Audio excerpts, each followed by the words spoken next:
The old relationship we had with the United States, built on close economic integration and strong military and security cooperation, is now over. It would have been a wonderful partnership because these two places generally get along very well. They like each other a lot, but as someone once said in real estate, some places are just never for sale. Well, we've learned from sources close to these tense talks that there have been direct discussions between Prime Minister Mark Carney and U.S. President Donald Trump since his visit. For decades, three-quarters of Canada's exports have gone straight to the United States. But that stable relationship has officially fallen apart. At the end of 2024, Ottawa quietly signed a huge $214 billion deal with Indonesia, a geopolitical surprise that quickly grabbed Washington's attention. Almost three-quarters of Canada's exports, including cars, electronic components, and agricultural products that used to flow directly into the U.S., have been rerouted to Southeast Asia. In just a few short months, over $160 billion worth of exports were sent through Singapore's ports, putting an end to decades of relying on the U.S. market. Behind this major deal lies Prime Minister Mark Carney's bold statement: "We are no longer the 51st state of the United States." That isn't just a setback for America's America First policies. It also signals that Canada is serious about expanding its economic footprint globally. So, is Ottawa really stealing America's top trade partner? Or is this just a strategic move to shift global supply chains? And as of the end of May 2025, the Trump administration officially reignited the tariff war by order, doubling import duties on steel and aluminum to 50% for most raw materials and semi-finished goods. Among the hardest hit was Canada, which supplies more than half of America's aluminum. The moment the order took effect, the Midwest aluminum premium jumped by a record 164% in one day, instantly doubling input costs for factories already struggling to stay afloat. And it wasn't just metals. Trump also placed a 25% tariff on cars and auto parts that failed USMCA origin rules and imposed a 10% duty on Canadian energy imports, stripping Ottawa of long-standing trade privileges it had long taken for granted. In practice, roughly three-quarters of Canada's exports, including cars, electronic components, industrial machines, and farm products, that once moved easily into the U.S. ground to a halt. Countless factories and exporters had to scramble for other buyers. According to S&P Global, Canada's manufacturing input price index jumped to 63.5 in May, its highest level in over 2 years, showing just how much these new cost pressures hit small businesses. Ontario steel mills reported that billet prices surged by $150 per ton over last quarter, while aluminum pipe and parts makers saw their operating expenses rise by 70% since the start of the year. Faced with this squeeze, giants like Bombardier, Linnar, and PNP Pharmaceuticals publicly warned they might cut U.S. orders or shift production to Mexico or Asia to avoid tariffs. Canada's aerospace sector even drafted contingency plans in case a 50% U.S. tariff locks them out of U.S. deals, forcing companies to produce more at home or source European suppliers instead.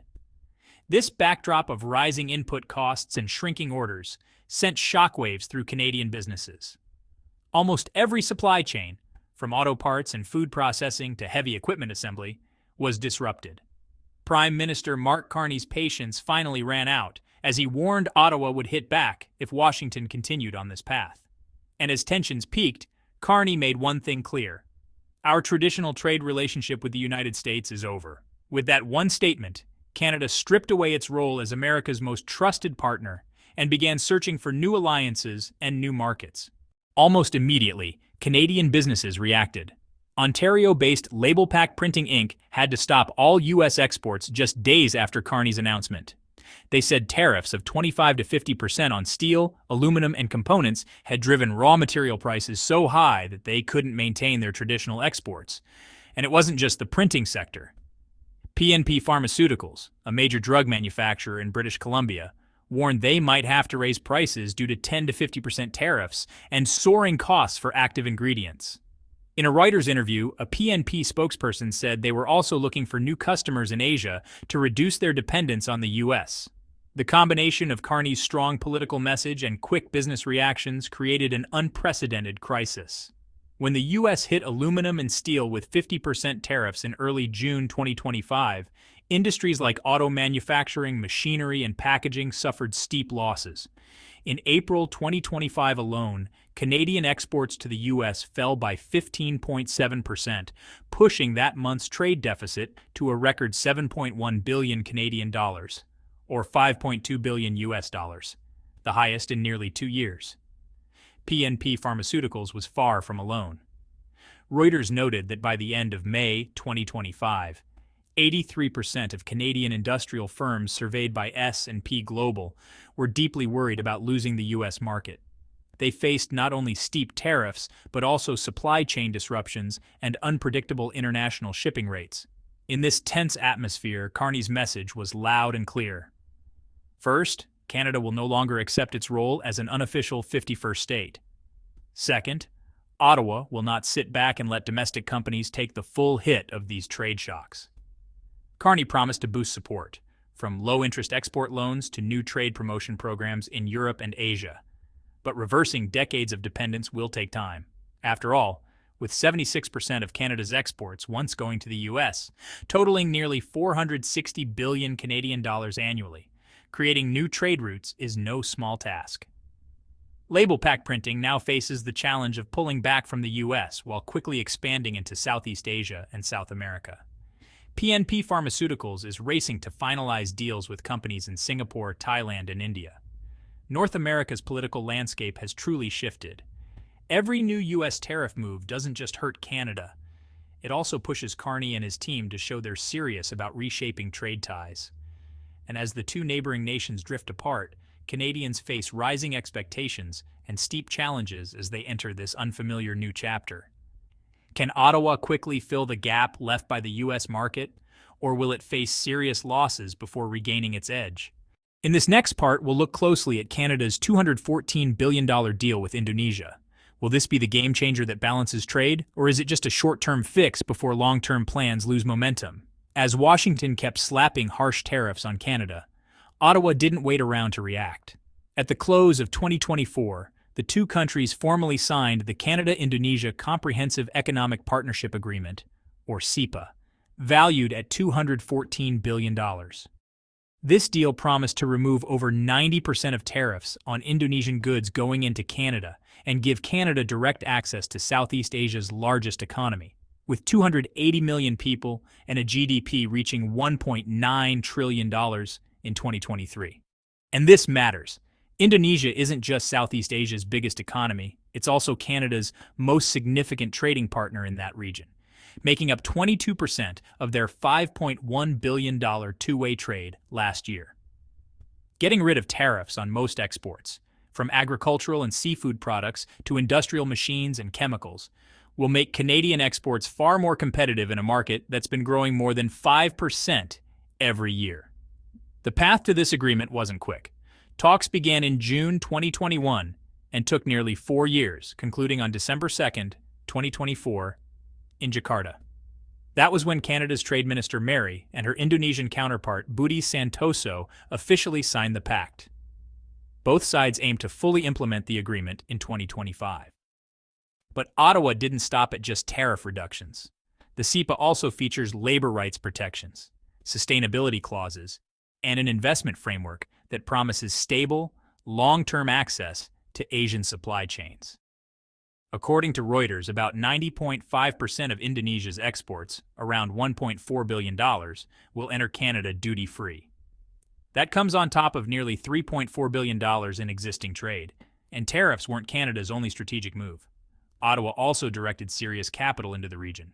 The government committed $2.3 billion in the first year of its Indo-Pacific strategy, focused on 40 economies with a combined GDP of $47 trillion.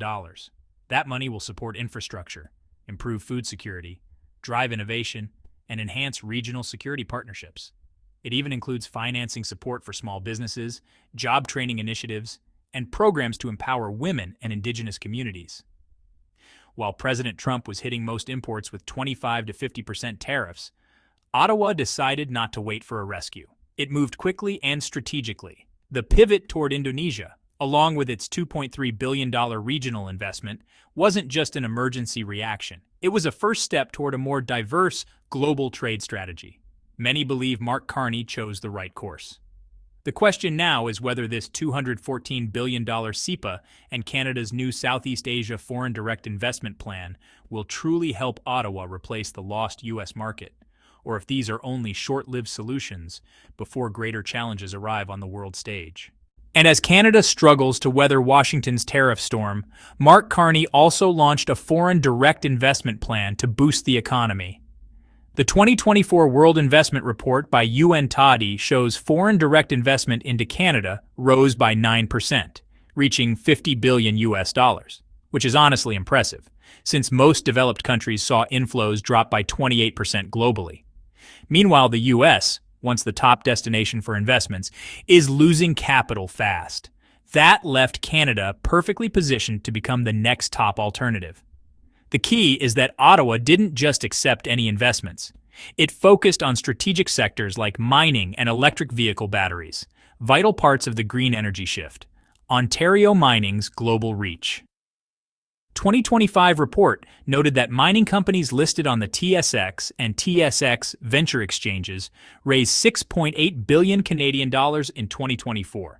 Interestingly, most of this cash came from overseas investors, especially from Asia and Europe, looking to lock in strategic mineral supplies. From Seoul and Tokyo to London and Sydney, money is pouring into Ontario and British Columbia, Canada's financial and mining hubs. According to the Asia-Pacific Foundation, investments from Asia into Canada's mining sector have quadrupled since 2012. That means 55% of all mining FDI now comes from this region. European investors from Germany, France, and Sweden are also backing nickel, bauxite, and cobalt projects across northern Ontario and coastal BC, critical materials for the EV boom. Ontario, especially Toronto as its financial capital, is drawing venture capital and private equity firms from South Korea and Japan. These investors are putting money into green nickel projects like Canada Nickel's Crawford project, expected to produce 80,000 tons of nickel per year, and supported by a $500 million loan from Export Development Canada, even announcing that Canada could close a $500 million US dollar financing package sent a strong signal across Asia that Canada's green mining sector can rival giants like Indonesia and Australia. Out west, British Columbia, with Vancouver at its heart, has likewise attracted a surge of European investment into bauxite and other critical mineral projects across the Yukon and coastal regions. An independent report by McKinsey & Company highlighted that by the close of the first quarter of 2025, mining firms across the region had secured over $1.2 billion US dollars in European Union direct investment, mostly going toward bauxite and cobalt mines to support lithium-ion battery production. And Canada didn't stop with raw materials. It leveraged its technological and infrastructure strength to draw in battery manufacturers too. In March 2025, LG Energy Solution of South Korea announced a multi-billion-dollar expansion in Ontario, a new lithium iron phosphate battery plant designed to reduce dependency on nickel, manganese, and cobalt batteries, which require more environmentally sensitive inputs. This move not only pulled in more foreign direct investment, but also gave domestic companies like Electrovia and Nano One Materials a boost in refining new mineral processing technologies. For Ottawa, these outcomes weren't a coincidence. Under its Strategic Minerals and EV Battery Framework released in late 2024, the federal government committed nearly $4 billion Canadian dollars toward mining infrastructure and processing facilities for key minerals. It also set up financial programs to help small and medium-sized enterprises access advanced technology. These steps have greatly enhanced Canada's profile for foreign investors and firmly established Toronto and Vancouver as two global financial hubs for minerals and EV batteries. All in all, while Trump kept stirring up tariffs and trying to squeeze Canada, Ottawa skillfully played its foreign direct investment card, turning a challenge into a huge opportunity. The $50 billion US dollars in foreign direct investment Canada attracted, up 9%, even as investment into other developed economies fell 28%, proves this strategy is working. Even more telling, nickel, bauxite, cobalt, and EV battery ventures in Canada pulled in billions from Asia and Europe, showing that Canada is moving beyond being just a secondary player for U.S. trade. Instead, it's becoming a true hub for the energy and tech revolution. The real question is whether Mark Carney can maintain this momentum, turning all that foreign direct investment into a sustainable engine that reduces reliance on the U.S. market entirely. Shift of the giants and a supply chain overhaul. As Washington kept slapping on tariffs, global tech and manufacturing giants started seeing Canada as a safe haven to dodge U.S. duties of 25 to 50% on steel, aluminum, components, and chips. Foxconn, a top supplier of Apple components, acknowledged that its global production network softened the tariff impact and began expanding its assembly lines across Ontario and Quebec to diversify its manufacturing base. Meanwhile, Intel went further than just buying Toronto-based Pivot Technologies' software division for $27 million. It's now exploring new research and development sites and small-scale chip assembly plants in Canada, tightening its ties with Ottawa. TSMC, the world's biggest chip foundry, hasn't stayed on the sidelines either. Even though its CEO noted that tariffs only have partial impact and AI demand remains robust, analysts believe TSMC can't risk relying solely on Taiwan as the U.S. continues applying trade pressure. According to insider reports, TSMC is looking into partnerships with the Canadian government to potentially add chip packaging and module testing near Montreal, speeding shipments to Europe and Asia without paying extra U.S. duties on hardware. And it's not just chip makers and component giants. The auto and semiconductor industries have witnessed a major wave of relocations too. Reuters once named Audi, BMW, Honda, Nissan, Toyota, and Volkswagen as especially vulnerable to 25% tariffs on cars and parts moving through Canada and Mexico. Facing that threat, many decided to shift executive offices and export operations from Detroit to places like Berlin, Jakarta, and even Dubai, leaning into Europe and the Middle East's free trade agreements to cut U.S. transit dependency. To support this new production network spanning British Columbia to Ontario, Canada ramped up its port and rail networks. The Port of Vancouver, Canada's largest and North America's fourth busiest, handles more than 142 million metric tons of cargo annually and over $200 billion in trade. Its Roberts Bank terminal. The project is nearly completed, set to add 1.6 million TEUs of capacity, so exports to Asia and Europe bypass the U.S. entirely. Simultaneously, Canada's two main railways, Canadian National and Canadian Pacific, cut through the Rockies to connect Vancouver with Ontario's industrial centers and onward to the Port of Montreal for shipments across the Atlantic. Washington's tariff policies accidentally triggered a supply chain shift that pushed Canada into becoming more than just a transshipment point for raw materials and components. Now it's a safe and strategic hub for global commerce. With Foxconn scaling up factories, Intel investing deeper into research and development, TSMC sizing up packaging lines, U.S. car makers moving offices overseas, and huge investments in ports and railways. A new trade network is reaching straight from British Columbia to Ontario, then onward to Asia and Europe, breaking Canada's dependence on a single U.S.-driven market. And that's the real outcome. Canada is no longer just America's trade partner. It's now a serious player on the global stage. Ottawa built a diverse supply network that stretches from British Columbia into Asia and from Ontario into Europe, and locked in $50 billion in foreign direct investment by mid-2024, up 9% even as inflows to the U.S. fell by 28%. Deals like the $214 billion arrangement with Indonesia to lock in critical minerals and EV battery supplies, alongside moves by Foxconn, Intel, and TSMC, prove that Canada's multilateral trade pivot is no short-term fad. It's a long-term strategic shift. Meanwhile, the U.S. is becoming more isolated by its own trade war policies. 3/4 of Canada's exports to America have been disrupted.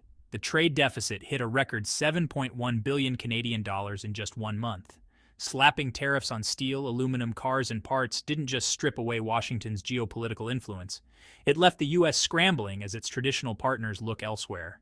So, what do you make of this economic divorce? Will Canada keep forging ahead with its new global trade network? Or can the U.S. regain its former dominance? Let me know your thoughts in the comments. If you learned something new, hit the like button, share this video, and subscribe.